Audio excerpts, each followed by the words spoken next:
Es muy grato estar de nuevo con ustedes, con un tema que ustedes se lo imaginarán, las elecciones presidenciales de este martes 6 de noviembre. 140 millones de norteamericanos van a decidir la suerte de 310 millones de habitantes que tienen los Estados Unidos y de alguna manera también la suerte del mundo. El énfasis en una serie de materias que tienen que ver con Siria, con Irán, con otros conflictos en otras regiones del mundo, incluyendo la América Latina, dependiendo de quién gane, si el candidato republicano, Mitt Romney, o si ganara el candidato presidente Barack Obama. Dos invitados especiales, dos académicos, dos analistas, ambos son especialistas en temas internacionales, son profesores universitarios. La doctora Arlene Tigner, quien es columnista del Espectador, tiene una maestría de la Universidad de Georgetown, también un doctorado en Asuntos Internacionales de la Universidad de Miami, y el profesor Carlos Patiño, quien ha sido director del Departamento de Asuntos Internacionales de la Universidad Nacional, también docente de la Universidad Nacional. La doctora Tigner es de la Universidad de los Andes, pero ha estado vinculada a la Universidad Nacional. Primero las mujeres, doctor Obviamente. Patiño. Doctora Tigner, este sistema de elección indirecta en los Estados Unidos, donde la gente realmente pues no entiende mucho, sobre todo la gente de afuera, que en 1876, en 1880, en el año 2002, pues los que han ganado el número de votos no han sido presidentes por el sistema del llamado colegio electoral. ¿No está llamado a recoger? Yo creo que sí. Es un sistema basado en el tamaño de los distintos estados, el cual da un número de votos electorales para decidir el resultado de las elecciones presidenciales, y el sistema funciona de tal modo que dependiendo de la mayoría del voto popular, todos los votos electorales van para el candidato que haya ganado la mayoría. Entonces, aunque es inusual que sucede, a veces puede ser que el voto popular no coincida con el resultado del voto electoral, como ocurrió en la campaña entre Bush y Gore en el año 2000, como usted acaba de mencionar. Claro, fueron 5 votos en el colegio electoral los que le dieron la presidencia precisamente a George Bush sobre Al Gore, que había tenido 550,000 votos directos populares más. No, y en el estado de la Florida, además, que fue lo que determinó el resultado, una diferencia de unos 600 votos, si mal no recuerdo, entre los dos candidatos, que fue decisivo para darle a Bush la presidencia. Entonces sí, es un sistema anacrónico que ¿Y por qué no lo han cambiado hasta el momento? ¿Nadie quiere, no se debate el tema, están cómodos? No he visto que entre los dos partidos haya mucho impulso político, digamos, para discutir el tema y renovar el sistema. Y yo creo que a nivel popular, en la medida en que esto pueda seguir ocurriendo, como veremos en estas elecciones qué tan reñidos son los resultados, la población misma crecientemente exige un cambio, porque indudablemente parece injusto que el voto popular no se vea reflejado en quién sea el presidente de los Estados Unidos. ¿El profesor Patiño comparte esa apreciación? Sí, completamente. Yo creo que hay un drama democrático muy complejo entre los electores populares y el colegio electoral, que hay a veces distancias muy fuertes, entre otras porque esto impide una representación de minorías mucho más activas, y en el sistema bipartidista norteamericano los terceros, cuartos partidos nunca han tenido un papel claro ni sustancial, y mucho menos en las competencias presidenciales. Falta ver, es parte de la costumbre de los Estados Unidos no discutir gran parte de los temas constitucionales que consideran casi como pétreos, casi como intocables, y este es uno de esos temas que falta mirar en qué coyuntura podría ser revisado. Hasta el primer debate por televisión todo indicaba que Barack Obama estaba muy cómodo, que tenía una ventaja de 8, 10 puntos porcentuales, que realmente la gente decía, está bastante aburrido este debate, no va a haber voto finis y van a llegar realmente ya con un ganador. Pero las cosas han cambiado, ¿no, profesor Patiño? Yo creo que las cosas han cambiado y para mí personalmente no han cambiado de una manera ni muy clara ni muy favorable, porque creo que Barack Obama se enredó en el primer debate, llegó, digamos, muy tranquilo, llegó muy confiado y esto le sobrado, ¿no? Sí, un poco, con lo que diríamos en Colombia, una actitud sobradora, y esto le permitió a Romney decir un montón de cosas, muchas de ellas sin una demostración o sin que sean cosas necesariamente aceptables, afirmaciones contundentes, y esto le dio a Romney pues una primera ventaja importante después de ese primer debate, donde en los Estados Unidos los debates televisivos juegan un papel contundente frente a la opinión pública y además son permanentemente medidos por encuestadoras de muy distintas tendencias. Esto le permitió a Romney acortar la ventaja hasta el punto de que en las últimas 3 semanas hemos observado que Romney ha alcanzado a tomarle hasta 4 o 5 puntos de ventaja. Esta última semana estamos entre 0.2 y 0.4 de ventaja de Romney sobre Obama. Obama empieza a recuperar terreno y faltará ver en esa recuperación de terreno si todo lo que ha pasado con la gestión del huracán Sandy le va a permitir al presidente Obama recuperar lo que digamos está en cuestionamiento. Creo que al día de hoy las elecciones están muy empatadas, muy reñidas. Es difícil obtener una respuesta de antemano y creo que esto va a depender muchísimo del voto a voto y sobre todo del voto a voto de los indecisos. Arlene, ¿realmente estamos voto a voto? ¿Cualquier cosa puede pasar? Las encuestas, que creo que hay que asumirlas con cierta distancia y crítica, indican un empate técnico. De las que yo he visto, Romney no está llevando la ventaja en este momento, pero sí está supremamente reñido. Ahora, dado el sistema electoral de Estados Unidos, hay que entrar a mirar estado por estado. Y en algunos estudios, los que yo tiendo a mirar y valoro, se observa en algunos estados un aumento por parte de Romney, en algunos estados de los más reñidos unos aumentos de Obama. Y básicamente la estrategia de ambos partidos en este momento es entrar estado por estado a mirar de esos que están todavía indecisos, exacto, que no se sabe, como Ohio, por ejemplo, o la Florida, o Colorado. Exactamente. Entonces, la estrategia de los dos es entrar a mirar, incluso a micronivel, cómo está la situación en estos estados y qué tipo de estrategia pues hubieran requerido para ganar. Ahora, el huracán ha interrumpido la campaña. Pero puede ser que le esté ayudando al presidente Barack Obama por el manejo que le ha venido dando al tema. Pues eso queda por verse. Yo tengo la sospecha de que sí le va a ayudar, básicamente porque en general la sensación ha sido que ha manejado de forma muy positiva. Con mucho liderazgo, presencia. Encontrarse, por ejemplo, con el caso de Katrina en New Orleans, cuyo manejo fue muy criticado por parte de amplios sectores de la población. Incluso la agencia FEMA, encargada de administrar desastres naturales, es una de las agencias que, de ser elegido Romney, eliminaría con tal de recortar el gasto público. Entonces yo creo que el huracán podría ayudar.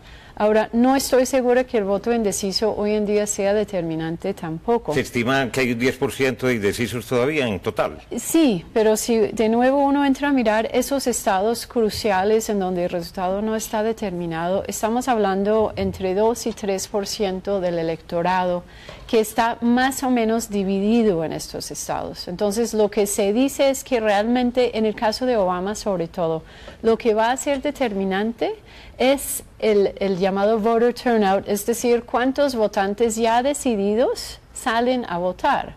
Entonces, en medio de un huracán que ha generado problemas para muchos sectores de la población, es muy posible que algunos de estos no puedan salir a votar. Por problemas de transporte, de inundación. O inundación de su casa, o falta de electricidad, porque el lugar de votación no es de fácil acceso en estas condiciones en los estados más afectados. Y esos votos de la gente que estaba decidida a votar por Obama y que no lo puede hacer, va a perjudicar al candidato demócrata. Es posible. Ahora un porcentaje significativo de la población ya votó, porque en Estados Unidos tenemos también el sistema de voto anticipado. Entonces, todos estos factores van a jugar en unas circunstancias, y reitero, muy reñidas. Entonces, es muy difícil imaginar qué puede pasar. Bueno, hablemos de lo que realmente puede pesar el voto hispano, doctor Carlos Patiño, en esta justa electoral que últimamente el propio presidente Barack Obama le ha venido prestando, también Romney, naturalmente, gran trascendencia al estado de la Florida.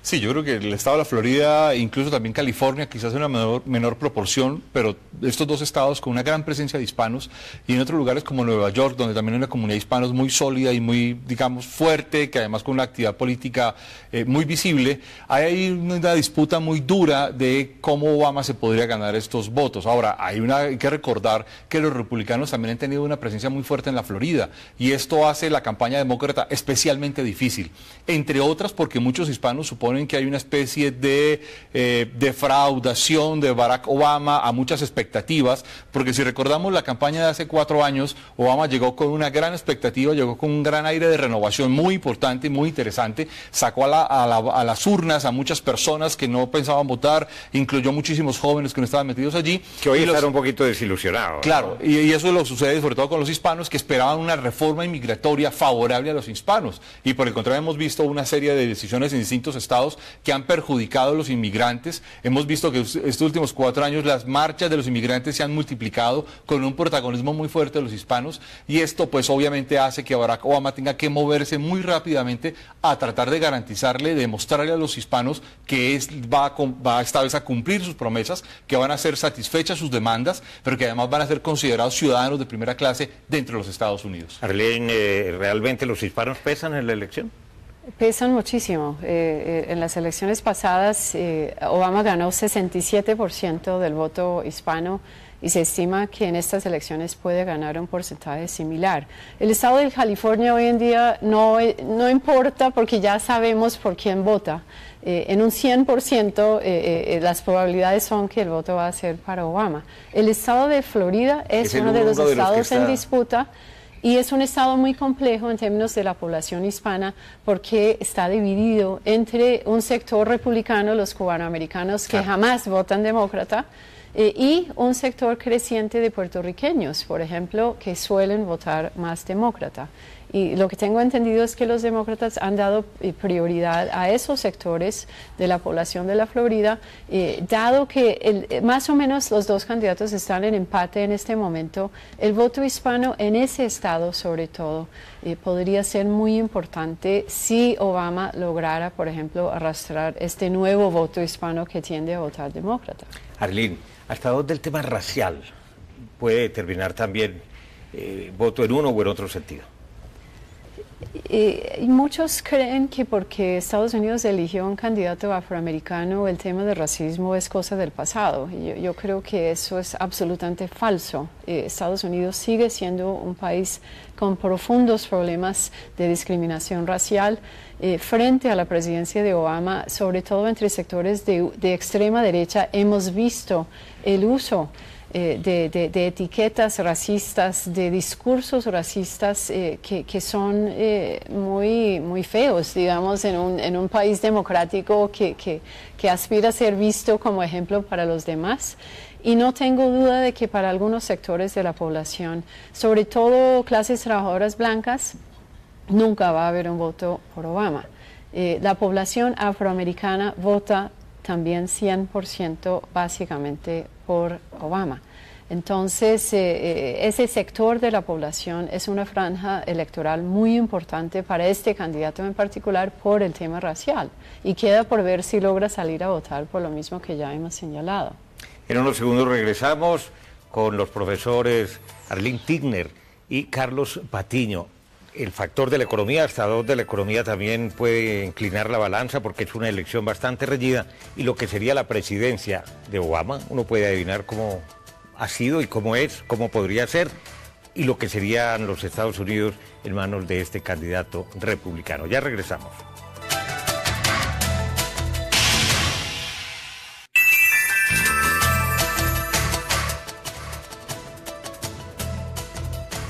Regresamos en Caracol Internacional. ¿Qué puede pasar este martes 6 de noviembre en la elección presidencial de los Estados Unidos?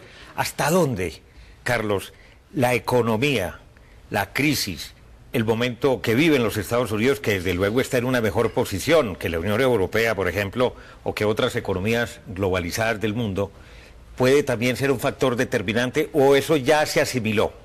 A ver, no, yo creo que estamos en medio de un debate muy importante donde la economía, y desde el punto de vista de Romney, la economía es el principal debate, digamos, a disputarse en esta elección presidencial. De hecho, me parece a mí que ayer Romney recomenzó su campaña de una forma equivocada, sin referirse al huracán Sandy, solamente mencionándolo y volviendo al tema económico como si no hubiera pasado nada en el Estado.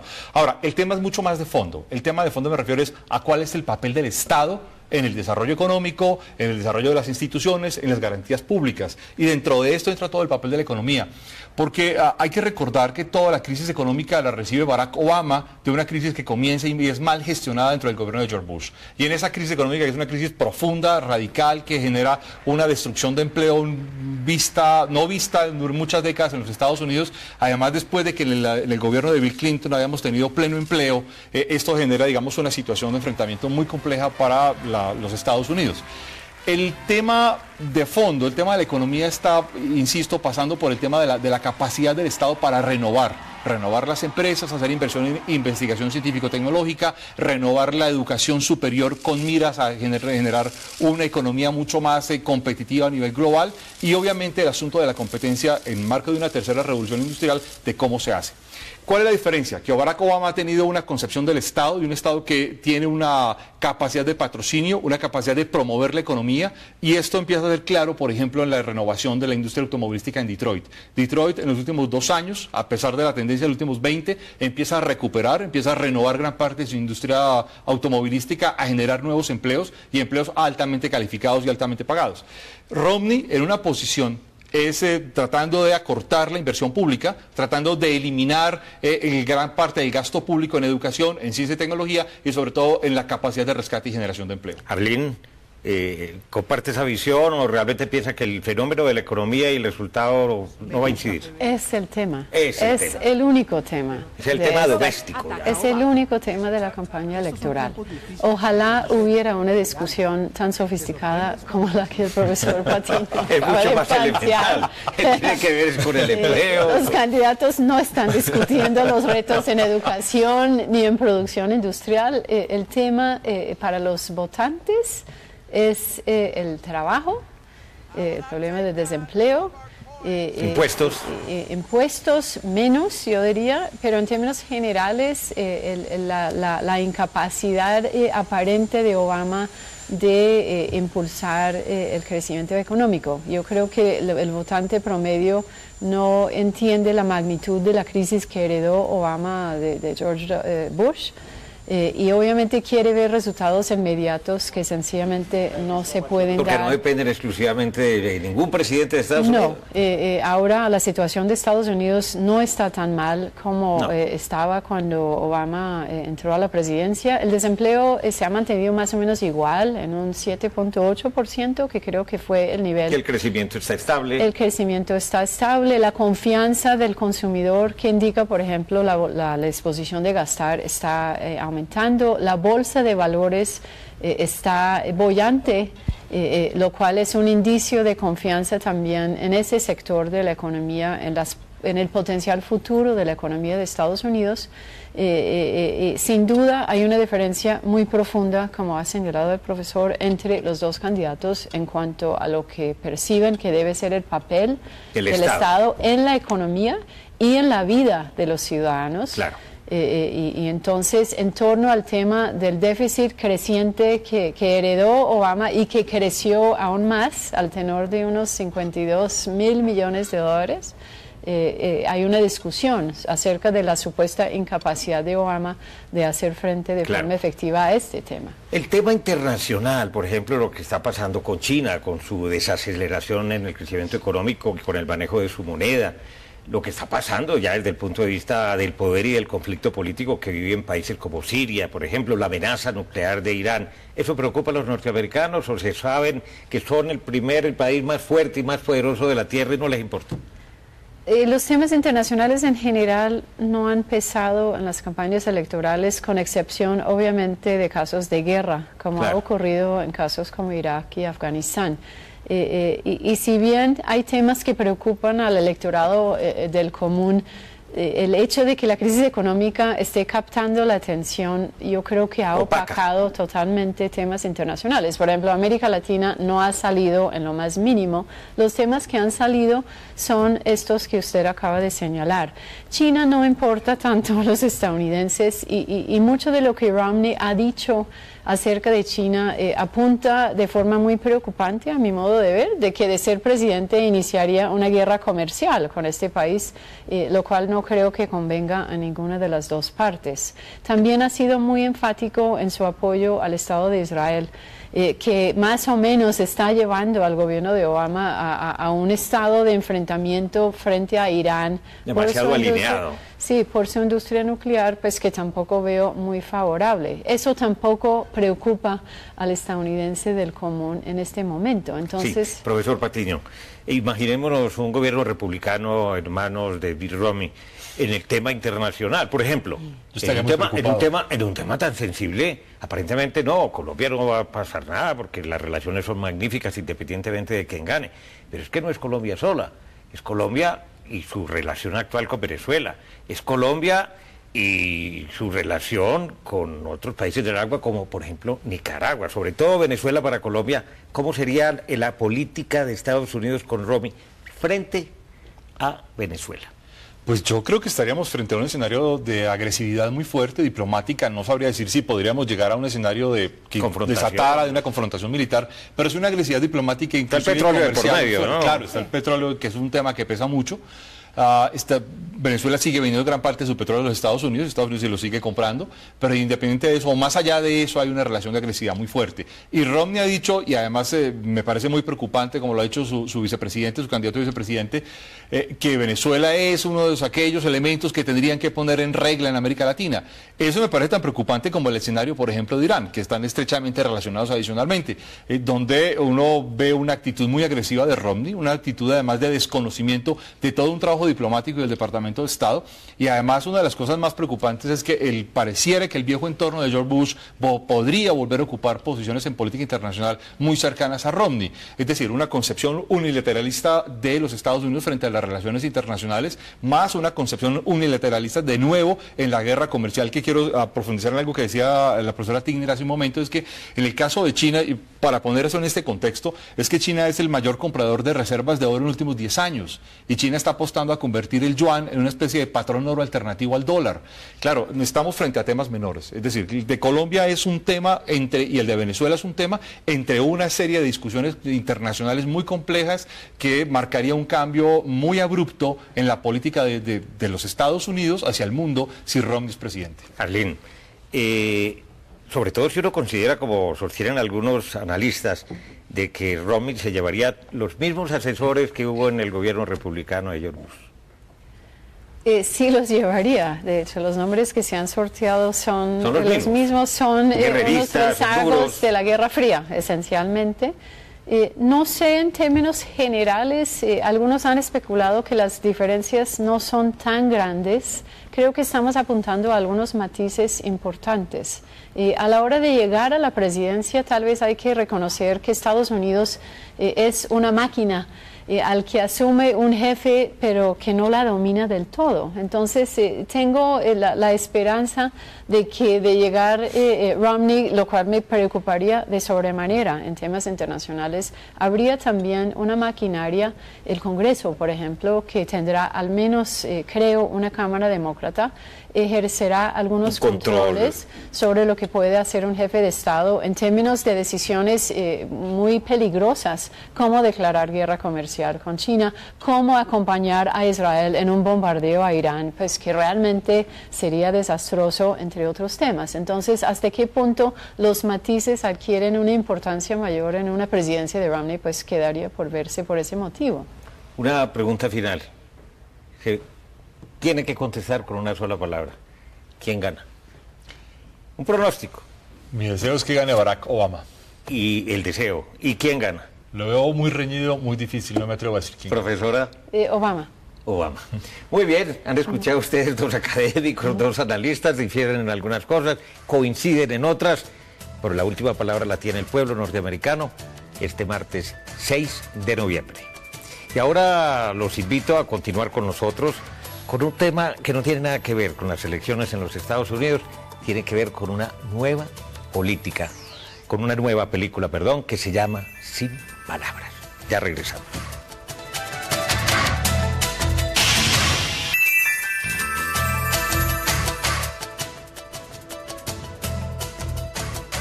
Regresamos en Caracol Internacional con un tema completamente diferente, no tiene nada que ver con elecciones, tiene que ver con el mundo del cine. Yo creo que hacía mucho rato no se estrenaba una película colombiana que no tuviera como tema de fondo, como argumento central, la violencia, el narcotráfico, el mundo de la prostitución y de la droga. Esta es una película que se titula Sin Palabras, son 95 minutos en total, se ha estrenado este fin de semana. La producción está a cargo, entre otros, de Cine Colombia, del Canal Caracol, de otra serie de medios y organizaciones. Y la película tiene un aspecto muy interesante y muy original, porque es una película de amor, de romance, una trama que te mantiene hasta el final completamente prendado y agarrado.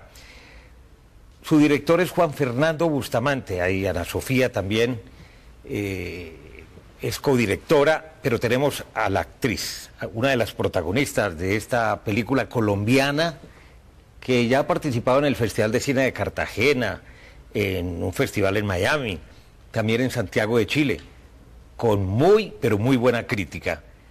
Él es paisa, es ingeniero de la Universidad Pontificia Bolivariana, dejó su carrera y su profesión por su verdadera pasión, la fotografía y el cine, lo estudió en España, y ella es china, vivió en su país hasta los 9 años, y por esas cosas de la vida terminó viviendo en Colombia, y sin saberlo, y sin proponérselo, y sin haberlo buscado, terminó de actriz principal de esta película Sin Palabras.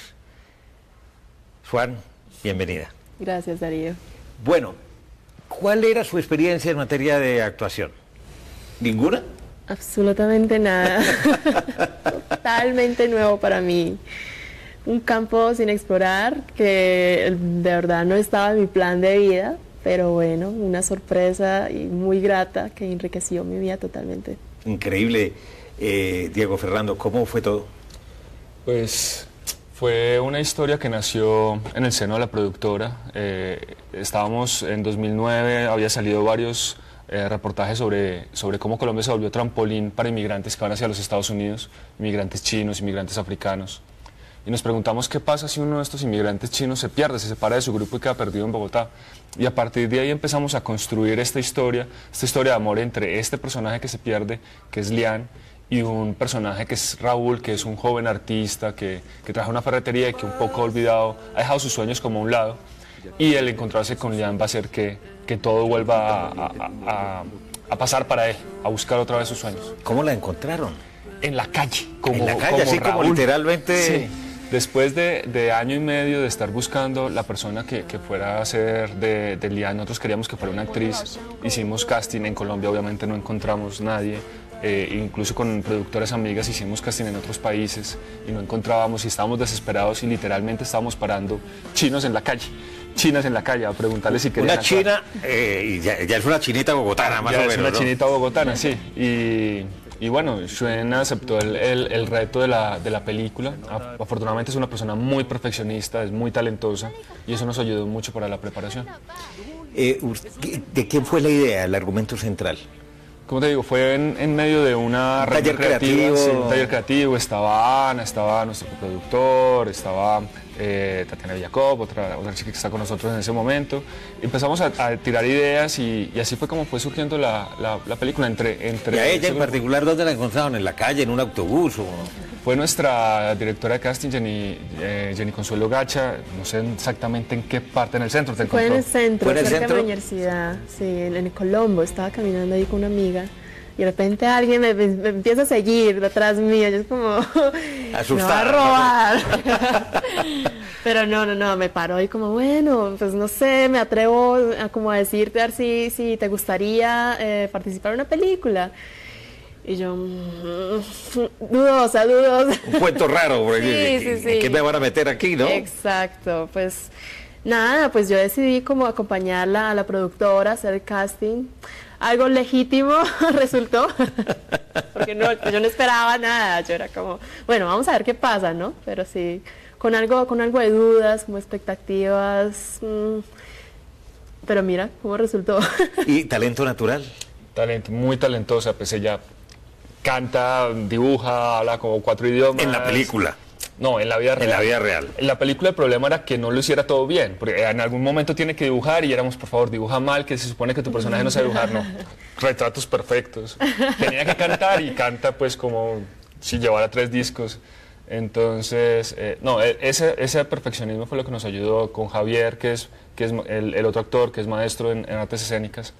Pues estuvimos trabajando con ella toda la parte básica de teatro y luego una preparación del personaje y sí, desde el perfeccionismo de Schwen permitió que desarrollara el personaje y hiciera una actuación impresionante en la película. ¿Y ese proceso de integración con el resto de actores profesionales fue natural, fue bueno, se fue dando o fue muy traumático? No, para nada. Yo al principio pensaba que sí, y me iba a dar muy duro porque yo no tenía ninguna experiencia, no tenía preparación profesional para esto, pero pues teniendo la ayuda de los directores, ensayos con el otro actor que sí es maestro en artes escénicas, entonces claro, me ayudaron totalmente a prepararme a hacer esta película, pues sí, pues ya, encarnando a Lian totalmente. Pues la idea es que no saliera ni una pizca de Schwen en la película. Esa palabra es muy colombiana, una pizca. No, sí.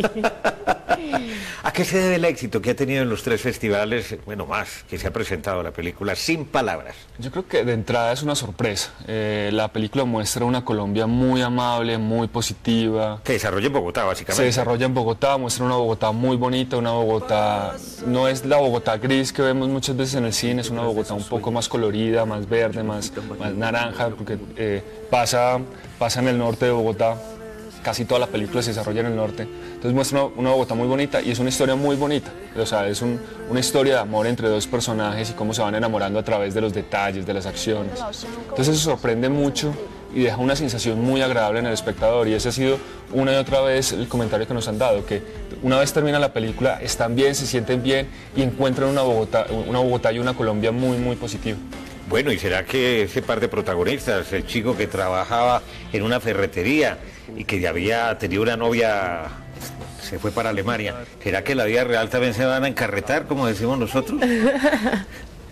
Uy, creo que de pronto, ¿qué? Diego Ferrato. Yo no quiero echar el chisme, pero... No, Schwen tiene su novio y Javier está ahí, son muy buenos amigos.